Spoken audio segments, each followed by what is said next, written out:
A popular thing in today's NFL is NFL betting. Now, NFL players can't take a part of it, but that does not mean we can't. So today, I have found some popular Kansas City Chiefs player prop bets, and we'll decide if they'll go over or under them. So with that, let's cut the chit chat and let's have some fun.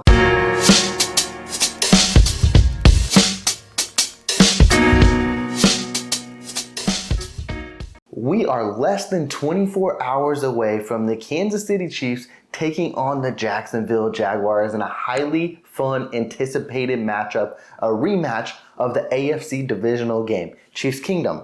We are going live on the channel, so please be sure to hit that bell, your notify me, subscribe button, whatever you got to do so you do not miss out on the live and we can just chat and talk good Kansas City Chiefs football. Now, pushing that aside, I love to make projections, and I thought, what can we do to kind of take it up, enhance it a notch? And usually when I talk projections, I'm not gonna lie, I'm pulling them out of my ass. Well, I thought, let's do some player prop bets. Those are lines that are drawn hard in the sand and where they think players will either go over or under, and we're gonna use those numbers today for a majority of the Kansas City Chiefs players. So let's start off with QB1 himself. And they got his pass yards at 295.5. And this is a really tricky one for me because 295 yards, even though we are in a passing league and it just seems like anyone can hit 300 yards,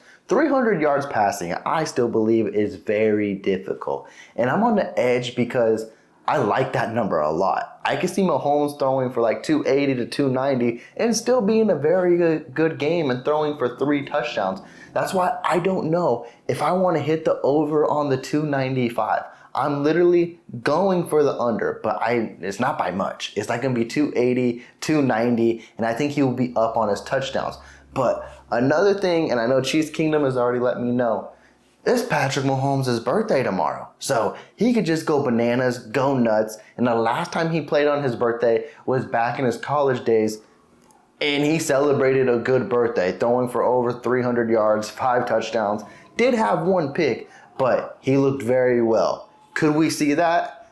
I really hope so, but it's tricky. 295 is a lot of yards. And if he throws for over 300 yards, he goes berserk. But I'm trying to take the bias out of it a little bit. I'm trying to take the fan out of me a little bit. And I think 280, 290 is a good number, but he will be up on his touchdowns. I think he will throw like 3 touchdowns in this game. And now we're going to focus on the running side of things. Yes, that grown man himself, Isaiah Pacheco. And you guys have heard me through the majority of the week. Coach Reed, run the damn ball.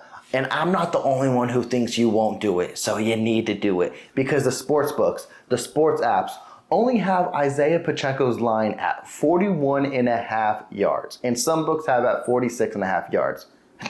To me, that's really disrespectful. And I don't think it's disrespectful to Isaiah Pacheco. I think it's disrespectful because they don't believe Coach Reed will run the ball. And honestly, I'm hitting the over because literally you could give Isaiah Pacheco 10 carries and he would easily have over 40 yards. I just got to believe Coach Reed will give him the ball. And I think he will get the opportunities here. Even in the last matchup in the divisional game, Isaiah Pacheco busted out a 40-yard run against them.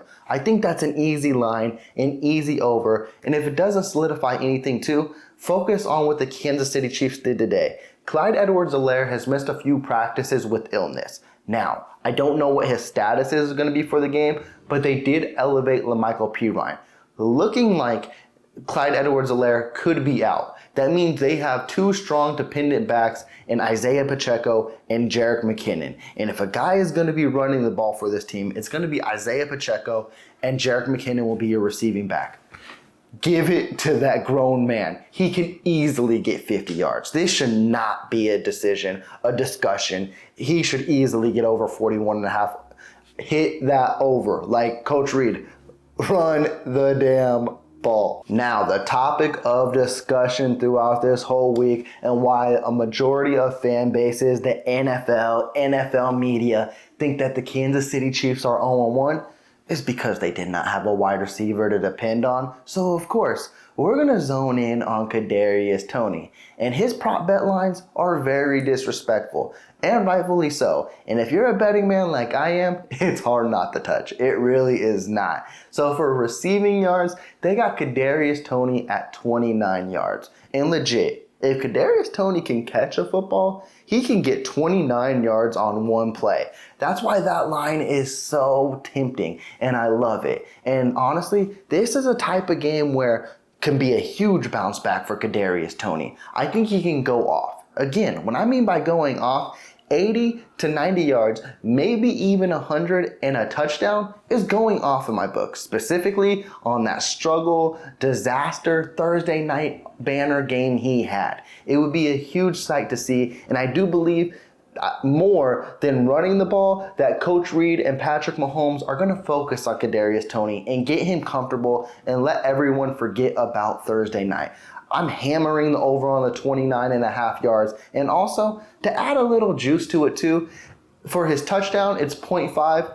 I think he's going to get a touchdown in this game too. So if you go for a touchdown and over the 29.5 yards, Kadarius Toney can get you a nice little payout. Now let's still focus on the receiving core, but we're welcoming back a big piece in Travis Kelce, Zeus, the Big Yeti. And he's got a good prop line at 79.5 yards. And this one's a little tricky too, because I know Jacksonville, they mentioned this week that they're going to throw bodies at Kelce. They're going to make sure he doesn't do anything.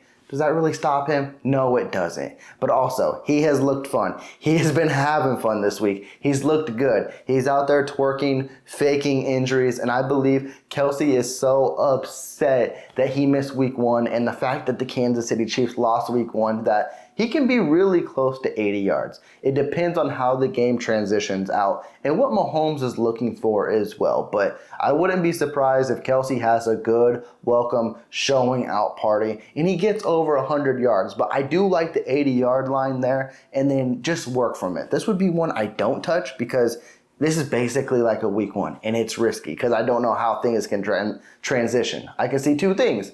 I can see Jacksonville playing stout and just covering Travis Kelce, and then the wide receivers just having a day, or Travis Kelce just looking like Travis Kelce and going nuts. But 80 yards, you could take it or leave it. I'm going to leave it, but I'm not going to count him out. I can see him easily going over 80. And for my last one, it's not a prop bet I saw, but I wanted to leave it up to discussion for Chiefs Kingdom, and I wanted to switch on the defensive side of the ball. And y'all should know where I'm going here, because we also got another huge player back, ending his holdout in Stone Cold Chris Jones. And Chiefs Kingdom, I want to leave it to you, so I want to see it in the comments down below. Will Chris Jones get his first sack, or will he have a quiet game against the Jacksonville Jaguars? He's hunting for Defensive Player of the Year. He's hunting for his best season in the NFL. So he's got to start that campaign now and start working with it. I can easily see him getting his first sack, but I can see this line having a day too. Chris Jones causes so many problems. And when he causes problems and draws the double teams, that helps out the whole line around him. So I may not be looking from the production from him, but guys like George Karlaftis, Mike Dana, Felix Anudike-Uzomah, they can be the ones tallying in that sack. With that, Chiefs Kingdom, I'm going to close out this video. You let me know some guys you feel will go off in this game and what. Are we counting down to like, 15 hours, something like that? Yeah, we are getting close. It's going to be fun. It's going to be a great, exciting matchup. Please be able to tune into the live stream. I'm excited to see y'all there. Please be sure to subscribe to the channel. If you did like this video, please hit that big thumbs up. I'm checking out. Y'all take care. Peace.